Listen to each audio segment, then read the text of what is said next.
Auburn coming off a big 18-13 win over LSU, a game that obviously has cost Les Miles his job, but let's focus on the Auburn effort going to 2-2 overall, 1-1 in the SEC. We bring in Jamie Hancock from Preps Nation to help us talk some Auburn football. And Jamie, you've got to be happy about the effort against LSU. We know that talking about LSU, it's a bit of a troubled football team, a bit in disarray prior to the Les Miles dismissal in terms of offensive football, but it's still an extremely talented team that came in as a favorite, and Auburn got the job done. Very much so. Proud to get a win. That's a big thing for Auburn right now, is to get a win in the SEC and get a win at home against a quality opponent. You're right, LSU was in a bit of disarray, and that's perfectly shown by what happened after the game. But at the same time, Auburn did some good things on offense, and you saw some continuity on that side of the football. It didn't turn into touchdowns. However, if Auburn had done a few things, made a few plays, made a few catches, some things might have been different on the offensive side of the football. The defense continued to play great.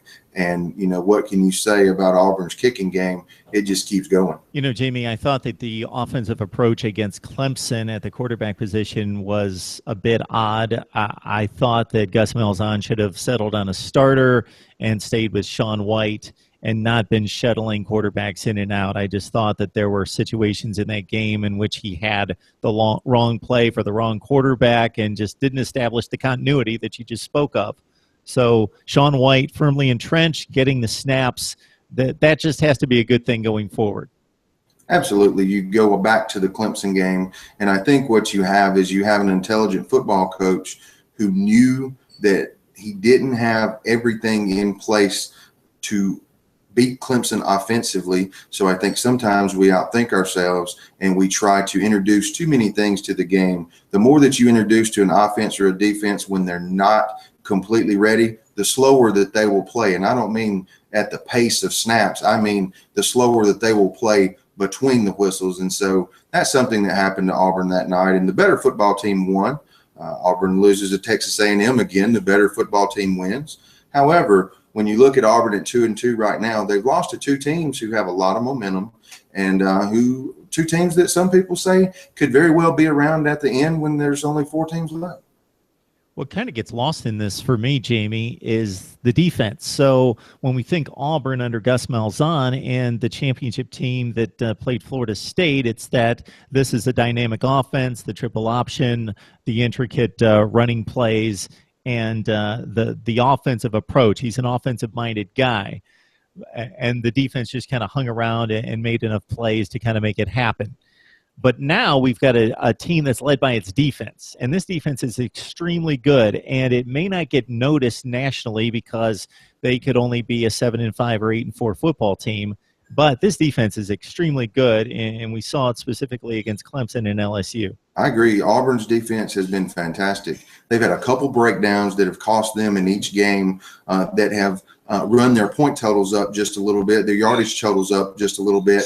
But if you could take away one explosive play each game, the defense has been marvelous. And when you look at it, there are a lot of young guys contributing.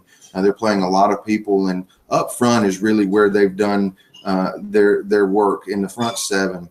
The defensive line, they don't have any of those guys. Well, I take that back. Derek Brown is a 6'5", 330-pounder who moves around real well. But for the most part, the rest of the guys are in that 270 to 285-pound range, and they play across the front, very physical, but still very athletic. They don't have anybody that gets out there and squats in a hole.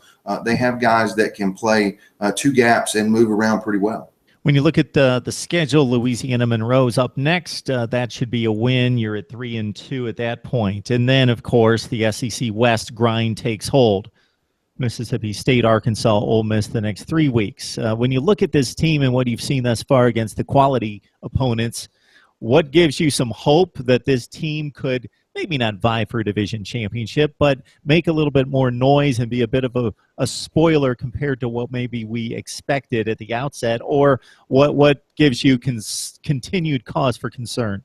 The defense and the kicking game give me hope that Auburn can compete in just about any setting that they need to compete in, as long as they're not put into bad situations and they don't make mistakes.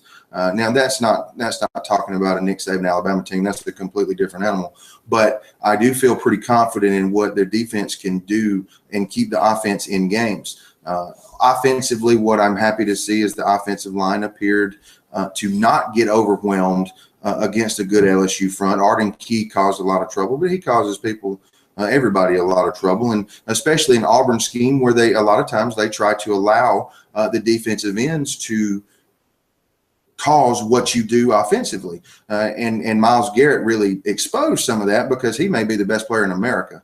And so that he and Arden Key gave him a little bit of trouble. We may not see defensive ends as explosive as those two young men the rest of the year.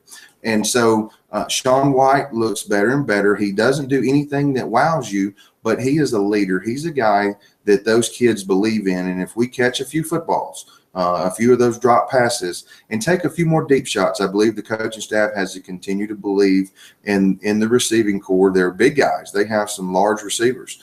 They continue to take a few deep shots. They make a few plays on those, loosen things up to the line of scrimmage. And a guy like Petway, who has really come on, can do some things with his size, and Kerryon Johnson can continue to do things with his versatility.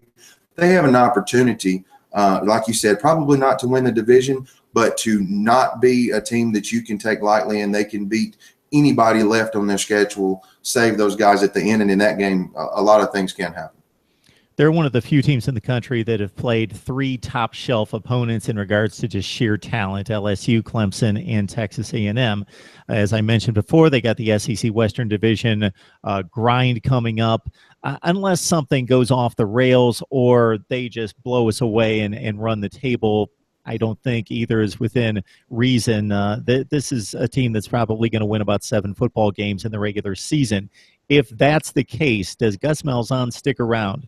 What are your thoughts about, based on what you hear, what your conjecture is? And it's only conjecture. We understand that because we're not in the middle of that circle of decision. But your thoughts about Malzahn's future and what the Tigers need to do to keep him around? You can answer that. I'm going to answer that 2 ways.